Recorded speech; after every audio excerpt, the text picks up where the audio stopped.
Assalamualaikum warahmatullahi wabarakatuh. Perkenalkan, nama saya Maulana Novita, NIM 1910205011 dari kelas 3B. Di sini saya akan menjawab pertanyaan yang pertama, bagaimana tahapan atau tata cara dalam sholat qasar dan jamak.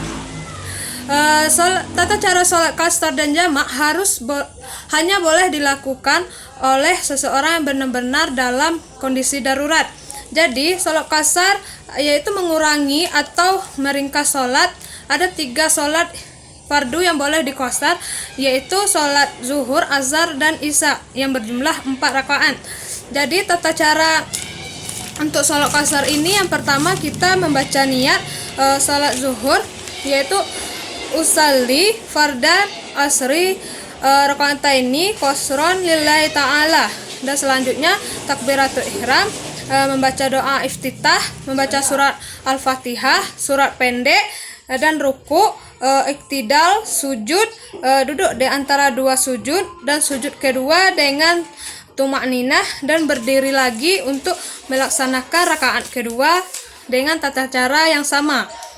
Dan selanjutnya ada sholat jamak atau menggabungkan, misalnya jamak takdim antara zuhur dan asar dilaksanakan pada waktu zuhur.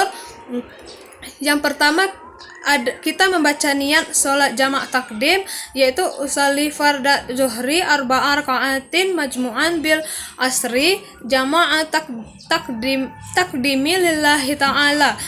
Dan yang selanjutnya takbiratul ihram, dan melaksanakan sholat zuhur 4 rakaat seperti biasa, dan salam, dan berdiri lagi dan berniat untuk sholat yang kedua, yaitu asar, dengan niat usalli farda asri arba'a raka'atin majmu'an bil azhri jama'at taqdimi lillahi ta'ala. Dan selanjutnya takbiratul ihram, dan melaksanakan sholat azhar 4 rakaat seperti biasa, dan salam. Begitu juga dengan sholat takhir, juga sama dengan takdim, hanya niatnya berbeda. Seperti misalnya sholat jamak, sholat zuhur dan azhar dilaksanakan pada waktu azhar dengan niat usalli farda zuhri arba'a raka'atin majmu'an bil asri jama'at takhiri lillahi ta'ala.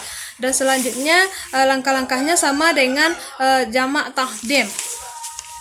Dan yang pertanyaan yang kedua, yaitu sebutkan langkah dalam menyelenggarakan sholat jenazah. Yang pertama, kita harus memandikan jenazah dengan langkah-langkah. Pertama, menggunakan sarung tangan sebelum memandikan jenazah, dan menutup aurat jenazah menggunakan kain, membersihkan gigi, lubang hidung, telinga, celah ketiak, jari, tangan, kaki, dan rambut jenazah.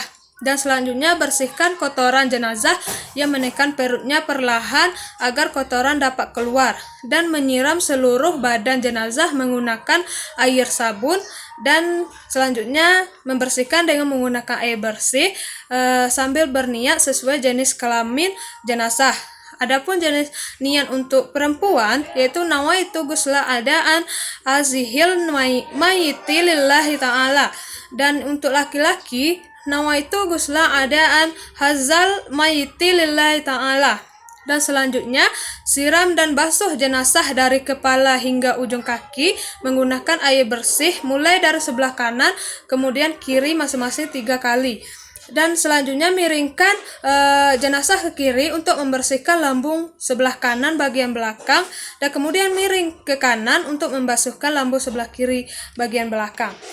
Dan selanjutnya siram menggunakan air bersih, kemudian siram dengan air kapur barus, dan wudukkan jenazah seperti orang mengambil wuduk sebelum sholat. Dan buka sanggul rambut perempuan untuk dibersihkan, kemudian keringkan dan kepang.